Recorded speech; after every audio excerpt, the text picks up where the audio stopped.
Arms up, stand still. That's all I need. Move along. You're clear. As my co-op partner and I approached the climax of A Way Out, I thought it had run out of gas. I'd been hooked for the first 5 hours, which do a magnificent job of blending prison break drama with a wide variety of action, emotion, and lightheartedness.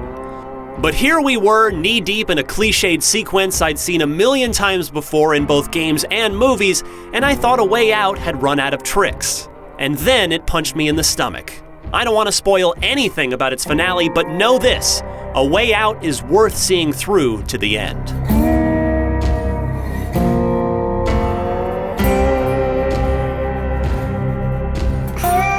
A Way Out's revenge-fueled plot is structured around flashbacks to how Vincent and his hot-headed next-cell neighbor Leo ended up in this predicament, until the story catches up to them aboard a plane and carries on from there.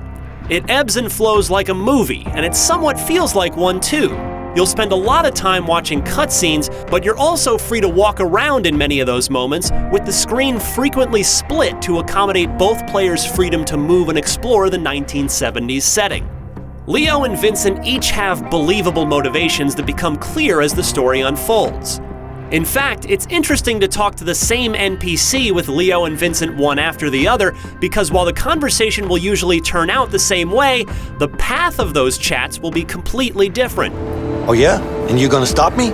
You'll have to excuse my colleague. He hasn't had his morning coffee yet. So when you're given a choice to handle a tense moment with a curious police officer Leo's way or Vincent's way, Leo wants to knock him out, while Vincent fakes a highly contagious illness. A Way Out is laced with small cooperative moments outside of just dialogue too, like having to tap X simultaneously to bust through a door, or one person splashing around in a pond to chase the fish toward the other player who's holding a spear. But even though it's focused on its story sequences, A Way Out is decidedly not a walking simulator-style adventure. In fact, it's more like a collection of largely enjoyable mini-games. Its variety is good, but it's also a double-edged sword. Though the swath of activities often left me smiling, the trade-off is that none of them control and feel as good as games dedicated to those ideas. Clunky is as bad as these minigames ever get, with the gunplay feeling particularly subpar in this, the age of spectacularly polished shooters. Friendly minigames aside, the prison-breaking pair definitely don't always get along, and sometimes they even compete, just like real frenemies would, which creates some fun player versus player moments.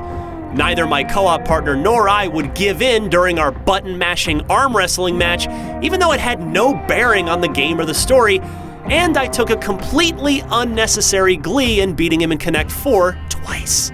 At times it felt like we really were inhabiting these characters. A Way Out's finest moments come when it's at its most cinematic.